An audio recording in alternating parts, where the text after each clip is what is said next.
አንዱ ምናልባትም ዋነኛው ህወሓት ነበርና እነዚህ ቅን አሳቢ ሰዎች እስቲ የፓርቲውን መሪዎች እናናግራቸው፣ ካስፈለገም እንለምናቸው፣ እንማጽናቸው ብለው አሰቡ። የሴት ልመና ጨካኝንም ሊመልስ ይችላልና በፓርቲው መሪዎች ፊት ቆመው ተማጽኗቸውን በአደባባይ አቀረቡም። ሐዘናቸውን ገለጹ፣ እንባቸውን አፈሰሱ። እርስ በርሳችን በእብሪት፣ በትዕቢት፣ በንቀት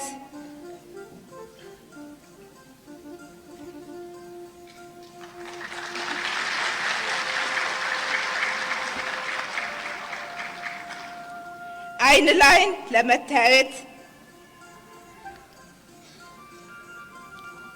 አንዳችን የአንዳችንን መጥፋት መንበርከክ፣ መኮሰስ፣ አንገት መድፋት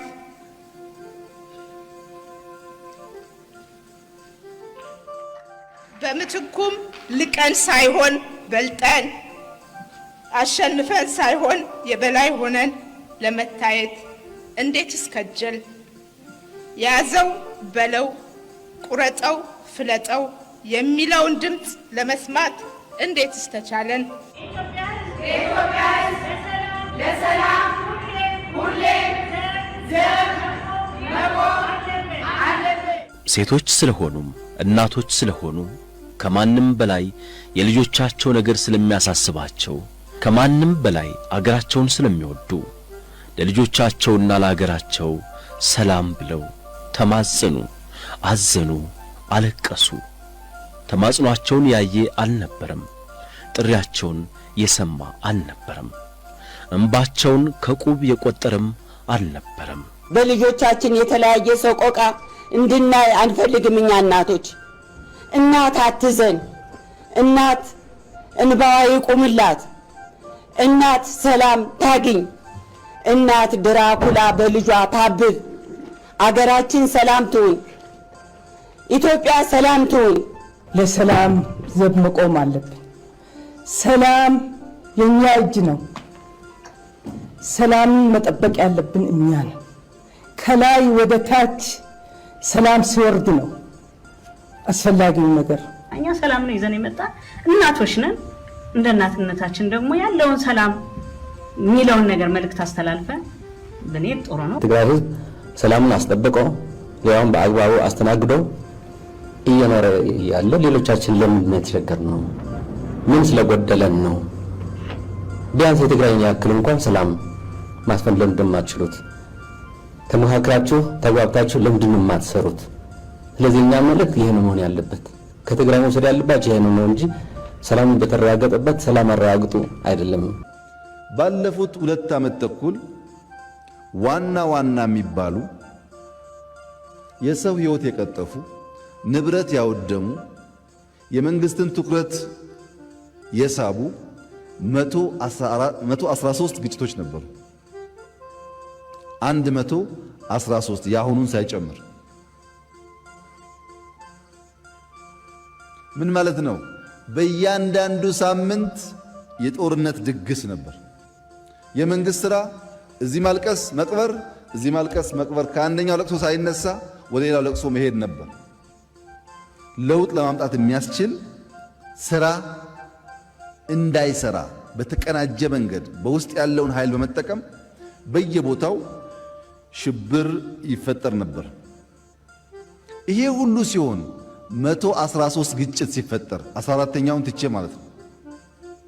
በሁሉም ክልሎች ግጭት አለ፣ በሁሉም ክልሎች መጋደል አለ። ትግራይ ክልል ግን የለም። እነሱም አያፍሩም። እኛ ብቻ ነን ሰላም ይላሉ። ትንሽም አያፍሩም። ትግራይ ብቻ ሰላም ኖሮት እንደ ኢትዮጵያ ሌላው ሰላም ከሌለው ግን አገር አይኖርም። ሁሉም እኩል ሰላም መኖር አለበት። እባክዎትን በኢትዮጵያ እናቶች ስም፣ በኢትዮጵያ ወላጅ እናቶች ስም እጠይቃለሁ። እሺ አንድ ሁኑልንና ልጆቻችን ሁላችሁም የኛ ልጆች ናችሁ። አንድ ሁኑና ሰላም አውርዱልን። ያም ሆኖ ኢትዮጵያውያን በሰላም ተስፋ አልቆረጡም። በሰላም ተስፋ መቁረጥ በሕይወት ተስፋ መቁረጥ ማለት ነው። ንብረት በየቦታው እየወደመም ዜጎች እየተገደሉም ሚሊዮኖች እየተፈናቀሉም ኢትዮጵያውያን ነገ ሌላ ቀን ነው ብለው ለሰላም ደፋ ቀና ማለታቸውን አላቆሙም። ሴት መሪዎቻችን መቀሌ ሄደው እንዳደረጉት ሁሉም የኢትዮጵያ የአገር ሽማግሌዎች ኅብረት የፓርቲው መሪዎችና ሌሎችም ታላላቅ የኢትዮጵያ ፖለቲካ መሪዎች በተሰበሰቡበት የአገር ሽማግሌዎቻችን ለምድር ለሰማይ የሚከብድ ተማጽኗቸውን አሰሙ። የሰላም ጥሪያቸውን አቀረቡ።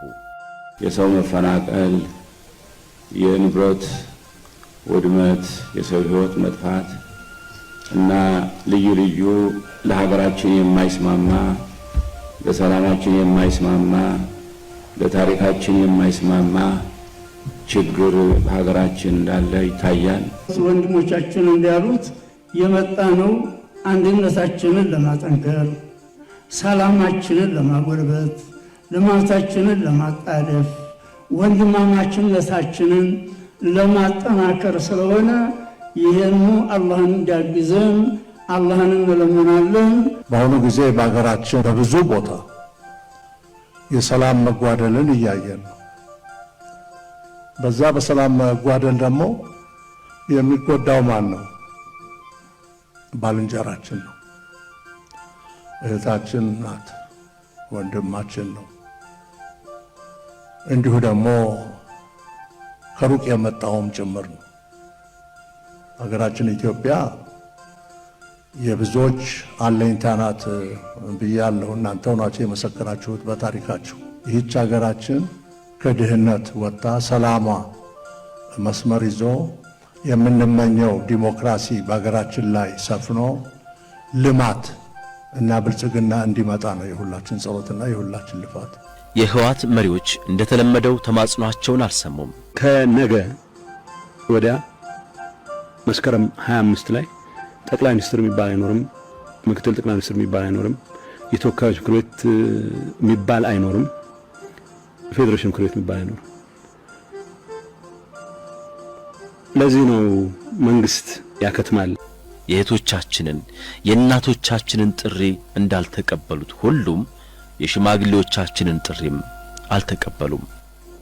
የሰላም መታጣት የአገራችን ብርቱ ፈተና እንደሆነ ቀጠለም።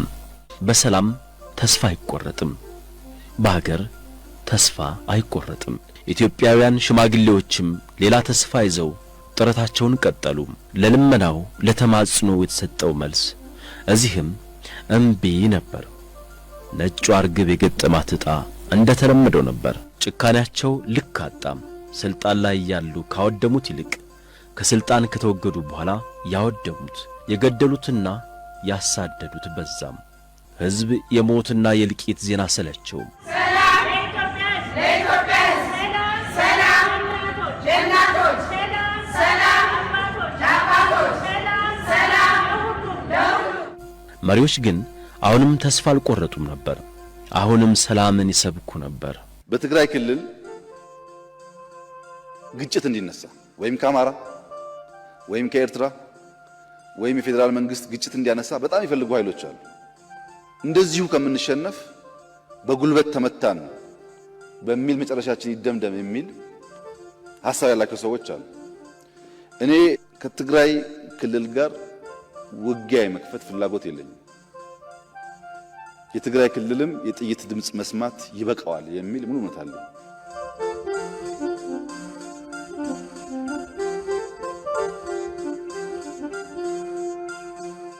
ከኃይልና ጉልበት ይልቅ ትምህርትና ምክክር ይሻላል ብለን የታገስነው በኃይል በሄድንባቸው ጊዜያቶች ሁሉ ደም ከመቃባት ቁርሾ ከመያዝና ከመጠላላት በላይ ያተረፍነው ስለሌለ ለአዲሱ መንገድ መቻል፣ ለአዲሱ መንገድ መሸከም፣ ለአዲሱ መንገድ መምከር፣ ማስታመም ይበጃል በሚል ነው ላለፉት ጊዜያት ስንጓዝ የነበረው።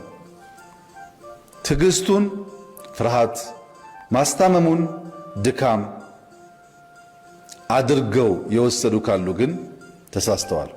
ይህም ሁሉ ሆኖ አገር በሰላም ተስፋ አልቆረጠም። ደጋጎቹ ሴቶች እንዳደረጉት ሁሉም የአገር ሽማግሌዎች እንዳደረጉት ሁሉም ታላላቅ የሃይማኖት መሪዎች፣ የህብረተሰብ አውራዎች እንዲሁም ምስጉን ሰዎች እኛ ስለ ሀገራችን ብንማጸንም ብለው እንደገና ወደ መቀሌ ተጓዙ። ሰዎች በብዛት እየተፈናቀሉ ነው ያሉት። ከተወለዱበት ካደጉበት ሀብት ንብረት ካፈሩበት ቤት ከሰሩበት ንብረት ከመሰረቱበት እየተፈናቀሉ ያንን ንብረታቸውን ሀብታቸውን ሁሉ ጥለው ነፍሴን አውጪኝ በየአካባቢው እየሄዱ ችግር ላይ ነው ያሉት እና ይሄ ሁሉ ለሀገራችን የማይበጅ ለሃይማኖታችን የማይበጅ ለታሪካችን የማይበጅ ነገር ስለሆነ ይሄ ጉዳይ ባጭሩ መቀጨት አለበት። ከዚህ በፊት የሚያኮራ ታሪክ ያለን ኢትዮጵያውያን ዛሬ በዚህ ድርጊት አንገታችንን እያስደፋን ያለ ነገር ነው። ስለዚህ ሁሉም ሰው ሁሉም ዜጋ በሰላሙ ጉዳይ ተሸናፊ መሆን አለበት። በአሁኑ ጊዜ መንገድ ላይ የሚለምኑ የሶሪያ ዜጎች መጥተው እናያለን። እነሱ እንኳን እያስተማሩን አንድ ህዝብ በሰላም በፍቅር ካልኖረ አገር ከፈረሰች ሁሉም ስደተኛ ነው የሚሆነው እና እነሱ ከዛ ድረስ ያን ሁሉ ሀገር አቋርጠው መጥተው እኛ መካከል ሲሆኑ አሁንም ይሄም ለእኛ ደወል ነው። ስለዚህ አንድነት፣ እርስ በርስ መከባበር፣ መደጋገፍ ምንም የሚያጠያይቅ ነገር አይደለም። መሪዎቻችን ጀግና እንድትሆኑ ከተፈለገ ጦርነት መቅረት አለበት፣ ማስቀረት አለባቸው። እንዴት ይሆናል? እኔ ፕሮሰሱን አላውቀውም፣ እኔ ሯጭ ስለሆንኩ። እግዚአብሔር መቼስ ሁሉን ነገር መጥቶ አያሳየንም። ብልጥ መሆን መቻል አለብን። እንማር። ስንማር እዚህ ሶማሊያ አለ፣ ደቡብ ሱዳን አለ፣ ሊቢያ አለ፣ የዚች ማነች የመን አለች፣ ሶሪያ፣ ኢራቅ ምናምን እያለ ይዞራል። ለምን እግዚአብሔር መጥቶ እኛ ጋር ሊያስተምረን ነው እንዴ? ሰዎቹ ምንም እንኳን ታላላቆች ቢሆኑ ምንም ቅኖች ቢሆኑ በቅን ልቦና ያያቸው አልነበረም። እምቢ እነርሱንም የጠበቃቸው ምላሽ ነበር። ሰዎቹ ሌላ ቋንቋ የሚያውቁ አይመስሉም። ለልመናውም እምቢ ነው፣ ለትዕግስቱም እምቢ ነው። ሴቶቹን እምቢ፣ ሽማግሌዎቹን እምቢ፣ የሃይማኖት መሪዎቹን እምቢ። እምቢው ሄዶ ሄዶ የመጨረሻውን ክህደት ወለደም። ትግራይንና አገሩን ሲጠብቅ ዕድሜውን የፈጀው የሰሜኑ ወታደራዊ ኃይላችን በውድቅት ሌሊት መዓት ወረደበት። ጦሩ ባመነው ተከዳም፣ በወደደው ተጎዳ።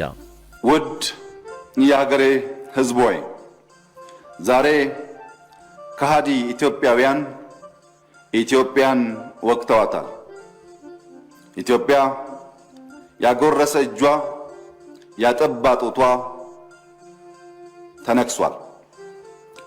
ላለፉት 20 ዓመታት በቀበሮ ምሽግ ውስጥ በመሆን ሀገሬ፣ ወገኔ፣ ሕዝቤ ብሎ በብዙ ሺዎች መስዋዕትነት ከፍሎ ቆስሎ ደምቶ ደክሞ ሀገሩንና ሕዝቡን የታደገው የሀገር መከላከያ ሰራዊት ዛሬ ምሽት ከመቀሌ ጀምሮ በበርካታ ስፍራዎች በከሃዲ ኃይሎች እና ባደራጁት ኃይል ጥቃት ተፈጽሞበታል።